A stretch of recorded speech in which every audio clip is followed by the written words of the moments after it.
When I made my review of Jim Jeffries' latest special, High and Dry, there were several comments requesting that I talk about Chris Rock's recent special, Selective Outrage, as well. The general consensus seemed to be that it was surprisingly bad. And after watching Selective Outrage, I can understand why people felt that way. It's clearly a subpar release, at least from a comedian of Chris Rock's legendary status. The first clue as to why the special fell short is in the name itself, Selective Outrage.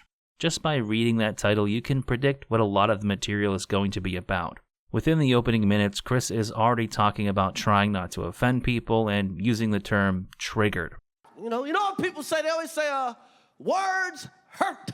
Gotta watch what you say, because words hurt. While Chris says he has nothing against wokeness and he supports marginalized people getting their rights, he takes aim at people with selective outrage. From his point of view, one person will do one thing and get canceled, while another will do the same thing and not get canceled. As an example of this selective outrage, Chris compares Michael Jackson to R. Kelly. Same crime, one of them just got better songs. Yes, this is really timely material. In a similar vein, Chris complains about safe spaces and bemoans the fact that people post woke tweets on phones made by child slaves. Rock continues this general line of logic by targeting corporations for virtue signaling. Specifically, he talks about Subaru for offering to donate money to charity when you buy a car. Chris would rather they just take the amount off the price of the car he's buying because he's his own favorite charity. Why don't you just sell me the car for $250 less? So far, this just kind of sounds like the Facebook rants of your average boomer, but it leads into legitimately one of the weirdest bits I've ever heard when Chris starts talking about Elon Musk. Chris says that every time Elon sells a Tesla, he gets his dick sucked, then proceeds to talk about Musk coming for a bizarrely long time.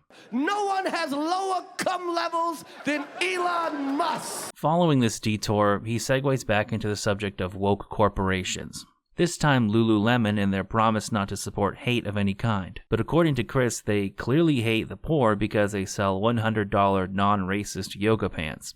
Chris thinks he can speak for everybody in the audience and say that they would prefer to buy $20 racist yoga pants. Yoga pants that whistle nigga as you walk. After a boring bit about how Chris apparently loves opioids, he mentions that the biggest addiction of today is attention. This is really just a commentary about people using social media too much and getting attention by showing their asses, which was a trite observation when Joe Rogan made it several years ago, but now it just comes across like the senile ramblings of Jeff Foxworthy. We used to want love, now we just want likes. Can you dig that? I knew that you could. I think this speaks to a larger problem with this special and stand-up comedy in general. A lot of comedians seem to be stuck in the past. They devote a significant portion of their set to talking about how everybody is obsessed with social media, or the fact that people these days are sensitive and you can't say anything anymore without somebody trying to cancel you. In some ways, it's understandable. If you're a 50-something comedian, let's say 2016 isn't going to feel like that long ago. When you're part of comedian echo chambers where all anybody talks about is how civilians are so easily offended nowadays, the concept of quote-unquote cancel culture is going to constantly be in the back of your mind. Now, I'm not saying cancel culture isn't real. Obviously it is, and many people's careers have suffered because of it. On the other hand, it's getting a bit tiresome to see another middle-aged comedian release a new special every 6 months and complain about the fact that you can't say anything without offending somebody, when they're literally getting paid tens of billions of dollars to say whatever they want. It's getting to the point where you know that if you watch certain comics, by default there will be a chunk of material where they simply bitch and moan about the fact that people were offended by jokes that were intentionally put there to offend people. Now, Chris doesn't go down the rabbit hole of self-pity and whining that some comedians do, but it does feel like he's trying to be edgy for the sake of it at times. The problem is, and it's becoming quite a common one with aging comedians these days, is that most of the opinions he expresses here aren't all that original or even edgy. The only bit from this special that I think would verge on actually offending anyone would be when he says that the people with the biggest victim complex in America are white men. When did white men become victims? Then he goes on to talk about the Capitol riots and uses some metaphors that, if used on any other group, would probably get you canceled. What kind of white Planet of the Apes shit was that? When going down this route, the main joke Chris makes is that white men are angry about there being mixed couples in commercials, a point so stale that even Amy Schumer got to it before him, which goes back to my earlier point about the material feeling behind the times. As another example, he spends several minutes talking about the Kardashians. He makes a weird comparison about Kris Jenner being like a black grandma who just wants to fix everybody a plate, and there is a semi-interesting detour about Caitlyn Jenner and how the whole family accepted her. But what is the big joke revolving around the Kardashians that inspired this entire bit? Saying that God cursed Robert Kardashian for defending O.J. Simpson by having all of his daughters date black guys. And not just any crazy. These are the relevant and original takes you're getting from this special. I'm surprised there wasn't a joke about O.J. Simpson being Khloe Kardashian's real dad. That would have been right on time. His abortion bit is similarly stale. It feels like another attempt at being edgy by saying abortion is killing a baby. But Chris is okay with that because nobody has paid for more abortions than he has. See, when I go to the clinic, I say, give me the usual. I don't know if this bit is legitimately stolen, but there are parts that sound almost exactly like jokes told by comedians such as Mark Normand. That said, similar to Jim Jeffries, it could be that they are so broad and uninspired that they just overlap with tons of other comedians. Moreover, the attempts to be offensive and shocking just sound like the jokes a try-hard teenager would make. Because whenever I pay for an abortion, I request a baby. Following this, Chris does actually get into some material about his kids that I found relatively funny, and they prevent the special from being a total bomb. He dispels the notion that children are all loving and innocent by nature, and uses the example of one of his daughters biting other kids when she was young, even though they never taught her anything like that. Unfortunately, this bit actually seems to be reused from his previous special, Tambourine. My oldest daughter, Lola, used to bite kids. Do you think me and her mother taught her to bite? When my kid was 2, she was biting kids.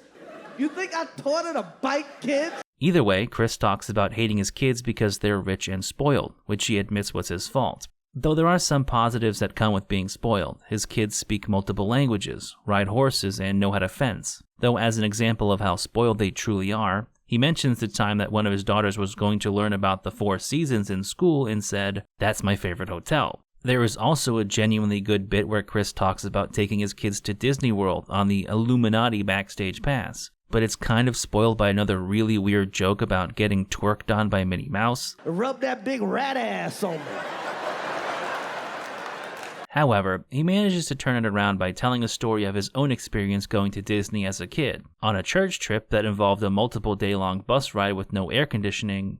In my opinion, this is part of the special where Chris's abilities as a storyteller really shine through. He's not groping for a flimsy political message or trying to be unnecessarily offensive.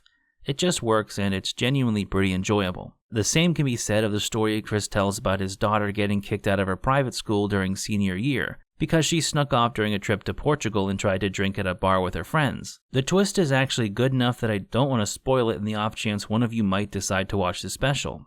Along with the story Chris tells about his mom, it's one of a handful of redeeming moments from Selective Outrage. On the other hand, this segment of the special where Chris talks about being single and dating again is legitimately bad. There is one joke where Chris is remarking on how much easier it is to date 25-year-old women than 45, 55-year-old women because all they want is shoes. I saw these shoes. Can I get these shoes? I saw these shoes. Can I get these shoes? I really like these shoes. Can I get these shoes? I want to get these shoes. Can I get these shoes? Can I get these shoes? It honestly might be one of the most humorless and grating things I've heard watching any of these specials for this channel. How this got left in here is really beyond me. The repetition is something I haven't talked about up until this point, but it's a factor that really drags this special down. I know this can be part of Chris's style, but my god is it bad on this special. There are so many instances of him doubling, tripling, sometimes even quadrupling down on a line that I wouldn't even know where to begin when it comes to trying to show you. Unironically, if you took out every instance of Chris repeating himself in the special, it might be 20% shorter, which only adds to the general impression that Selective Outrage was half-baked and unfinished. That's not even taking into account the non-stop shouting. I know this is another aspect of Chris's comedic style, but there is a difference between shouting something funny and shouting just to shout.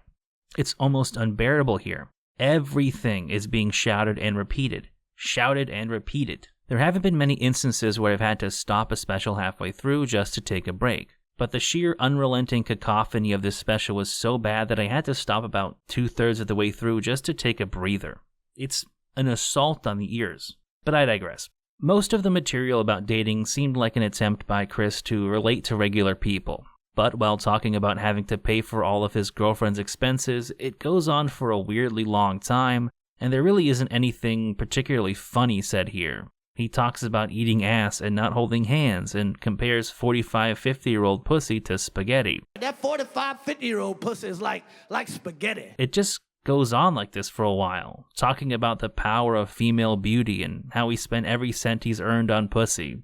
Then remarks that even if Beyonce was working at Burger King, she's so beautiful that she could still marry Jay-Z. By the way, that is not a Jay-Z diss. I do not need another rapper mad at me, okay? Oh shit, here it comes. This is the moment everybody has been waiting for. Chris is finally gonna unload on Will Smith. He's been holding this in for a year, but not anymore. He's gonna tell his side of the story and destroy Will. Actually, it's kind of underwhelming. Yeah, Chris went on a rant and talks about all the dirty laundry between Jada and Will, but so what? Everybody has already done that. It's old news. Chris even inadvertently made that point when he brought up all of the people who called Will a bitch. Bitch and called his wife a predator. Everybody called him a bitch. And who's he hit?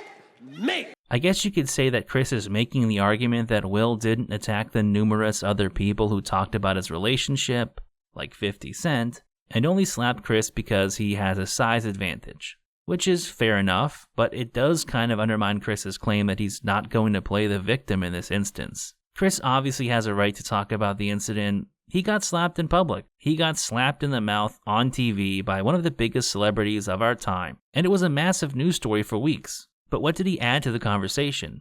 What new and interesting perspective did he bring to the table? Nothing really. This wasn't a devastating blow delivered in some uniquely Chris Rock style. He didn't divulge secret knowledge that was never made public. He mostly just repeated things other people have said, while talking about how he was a huge fan of Will for decades. Maybe it's just because I never gave a shit about this slap in the first place, but if this was supposed to be some kind of epic clapback, I think it kind of failed. Like, I don't see this having any lasting impact on Will Smith's already tarnished public perception. At least in my mind, Chris Rock's comments ultimately fell short of the hype and expectation that had been built up around them. On its own, this wouldn't ruin the special, but when you consider how weak the rest of the special was, it does raise an interesting question. Was this material Chris had been working on for a while, or was it scraped together in a few months after the slap incident, to strike while the iron was still hot enough for people to care? I don't know, but what I can say is that the quality of the material on this special is all over the place. There are admittedly good bits, like the stories about his kids that feel cohesive and well thought out, like he had been working on them for a long time. On the other hand, a lot of this special feels like filler. In the case of the repetition, it's literally filler that only exists to eat up time. Furthermore, some of the material from this special is reused or repurposed from his previous special, Tambourine. Specifically, he almost directly reuses the bit about kids being hateful and his daughter biting other kids. Additionally, there are a few bits where the themes are very similar. For example, his bit about Lululemon hating poor people from Selective Outrage is quite similar to his bit from Tambourine about hotels and Whole Foods being racist because their prices are so high that they exclude black people. Of course, it's not that uncommon for a comedian to reuse a bit, but it's just another example of where this special feels lazy and half-baked. Adding to my theory that this special was hastily thrown together is just how rough and unfinished it feels. There are jokes and punchlines on this special that are among the weirdest and most out of place that I've ever heard from a comedian of Chris's caliber.